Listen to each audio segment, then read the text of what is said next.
I mean, there is a huge challenge around offsets and around the quality that offsets represent and the veracity of the claims which they're seeking to support. And I think that's an ongoing challenge, and ultimately it's one that the offsets industry, it's core to their continued existence, and they're looking at putting in steps to improve their quality.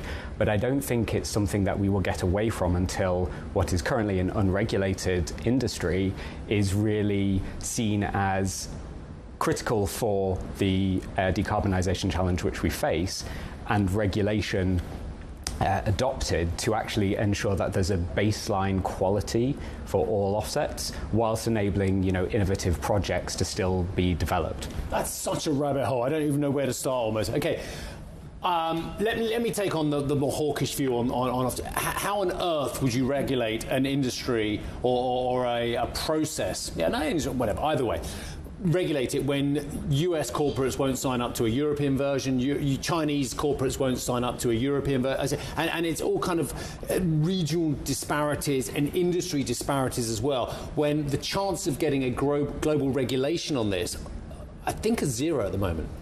So I don't think it's necessarily getting a global regulation. What it is agreeing a set of principles which would underpin all types of offsets as a sort of baseline. So we've seen it recently in climate reporting with the work of the ISSB to establish a global baseline for what companies should be required to report on right across the world. That will be ultimately adopted by individual countries as they see fit for their for the companies which they have within their borders. But Andy, I'll just jump in. Sorry, I'm in an acronym soup on this one as well. I was when I was at Le Bourget for COP21, and I was when I was in Glasgow, because Mark Carney added about 10 more acronyms to the soup as well. And I get confused. And then I speak to Henry Fernandez at MSCI, and he's got his own benchmark. Then I speak to Stefan Bougener a couple of weeks ago over at the Euronext Paris, and they've got their benchmark as well. And I look at the UNGA, and then they've got their scientific benchmarks as well. Our viewers are like me, and I spend a lot of time actually going to these conferences. They're in an acronym pea soup, and they don't know which benchmark they're supposed to use. I think that's a real challenge, and the corporates that we work with, they also say the same thing. But I think there's an increasing awareness that the acronyms which relate to the different standards is very confusing, but they're not always necessarily distinct.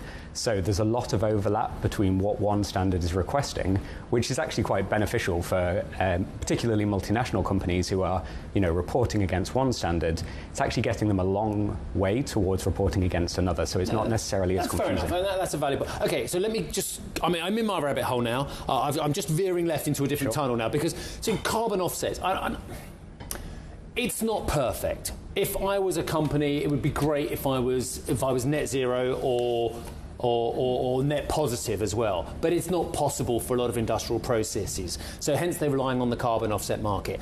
And I hear what you're saying. It's not ideal. It's not ideal as a basis for your environmental claims. But if we boost the environmental offset market, we boost carbon trading, then surely that makes the end product, which is, let's be honest about it, rainforests or forests that are capturing carbon as well. It makes them more valuable as well, and then potentially can help protect our planet. Or am I just missing something here? No, I think that's right. When it's done well, it can be an excellent means for not only carbon sequestration, but also biodiversity, ensuring that local indigenous communities have a source of income that they can use to protect, their livelihoods.